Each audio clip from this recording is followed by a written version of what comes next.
আসসালামু আলাইকুম সুপ্রিয় দর্শক শ্রোতা, আমার শুভেচ্ছা নেবেন। আজকে বুঝতেই পেরেছেন আমি কিছু ইনস্ট্রুমেন্ট দেখিয়ে নিয়েছি এবং একটা টেলিভিশন স্ক্রিন দেখিয়েছি, একটা যন্ত্র দেখিয়েছি। তো আমরা আজকে আলাপ করব কি নিয়ে? ল্যাপারোস্কোপি নিয়ে। ল্যাপারোস্কোপি একটা মডার্ন টেকনিক অফ সার্জারি, যেটা এখন আজকে এক যুগেরও বেশি হলো বাংলাদেশে করা হয়। তো মোস্টলি আমরা সবাই জানি যে এটা দিয়ে অ্যাপেন্ডিক্স করে, পরের দিন ছুটি হয়ে যায়, রক্তক্ষরণ কম হয়। আবার আমরা গল ব্লাডারও এখন করি। এছাড়া হার্নিয়া অপারেশনও করা হয়, সার্জনরা করেন। কিন্তু গাইনিতে কিন্তু এটার বিশেষ একটি গুরুত্ব রয়েছে, যার কারণে আজকে আমি বলতে চাচ্ছিলাম যে ইনফার্টিলিটি, যাদের বেবি হয় না, তাদের কিন্তু ডায়াগনস্টিক ল্যাপারোস্কোপি করা হয়। যে ডায়াগনোসিস কেন হচ্ছে না, একটা ডিম্বাশয়ের সমস্যা আছে কি, ওনার কি ফ্যালোপিয়ান টিউব, যেটা সেই টিউবে কোনো ব্লক আছে, তো এটা দেখার জন্য। প্লাস ওভারিয়ান টিউমার যদি থাকে তাহলে আমরা এটা রিমুভ করতে পারবো। ইয়াং অ্যাডাল্ট যদি হয়, কম এজ হয়, তারা তো চায় না যে আমার পেটে একটা দাগ হোক। আনম্যারিড একটা মেয়ে আসলো, তার ওভারিয়ান টিউমার, তাহলে অবশ্যই আমরা ল্যাপারোস্কোপি করে করতে পারবো, কারণ এখানে তো কোনো দাগ হবে না।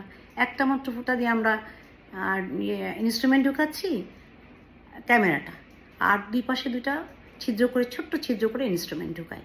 আর পেটের ভিতরে আমরা কার্বন ডাইঅক্সাইড গ্যাস দিয়ে দিই, যা করে পেটটা ফুলে ওঠে এবং আমরা যাতে ক্যামেরাতে সুন্দর করে জায়গাটা দেখতে পাই, স্পেস পাই।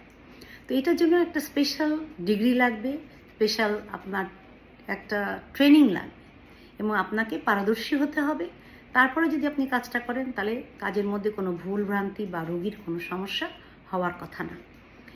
তো ল্যাপারোস্কোপির সুবিধা এটাই যে আমার কোনো দাগ হচ্ছে না, ব্লিডিং সম্পূর্ণ কম হচ্ছে, আমি 2 দিনে বাসায় চলে যেতে পারতেছি, আমার ছুটি হয়ে যাচ্ছে এবং অল্প সময়ের মধ্যে আমি কাজেও জয়েন করতে পারছি। 2 সপ্তাহের মধ্যে আমি কাজে জয়েন করতে পারি। আর আমাদের মধ্যে অনেকে একটা ভুল ধারণা আছে, ল্যাপারোস্কোপি করলে সবটুকু অপারেশন হয় না, কিছু থেকে যায় না। এই ধারণাটা আমাদের পাল্টাতে হবে, সম্পূর্ণটাই অপারেশন করা যায়, এটা আমাদের একটু ভুল ধারণা।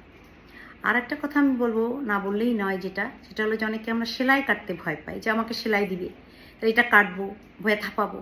তো ল্যাপারোস্কোপিতে ব্যথাও কম হয় আর সেলাই কাটার কোনো প্রয়োজন হয় না। তো এই সুবিধাগুলো যদি আমরা জানি, তাহলে অবশ্যই আমরা ল্যাপারোস্কোপি করতে আগ্রহী হব।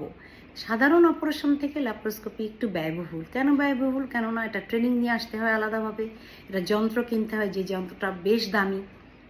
এই জন্যই আমাদেরকে একটু পে বেশি করতে হয়, কিন্তু সুবিধা অনেক এটাতে, যে সুবিধাগুলো আমি বললাম আপনাদেরকে। আর সবচেয়ে বড় কথা কি, যে যত নতুন টেকনিক আসে, যত ভালো আসে, মানুষ সেটাকে অ্যাফোর্ড করতে চায়, সেটাকে অ্যাভেল করতে চায়। অ্যাফোর্ড করা যদি সমস্যা হলেও সেটা অ্যাভেল করে, কেননা সুবিধা কোথায় সেটা কিন্তু মানুষ দেখে, তাই না?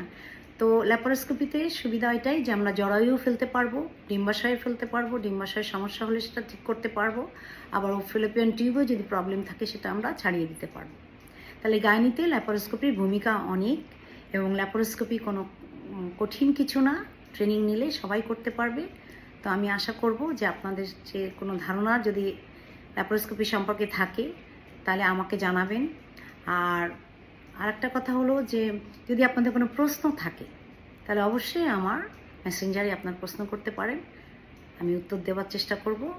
আমার সঙ্গে থাকার জন্য অনেক অনেক ধন্যবাদ। হাফিজ।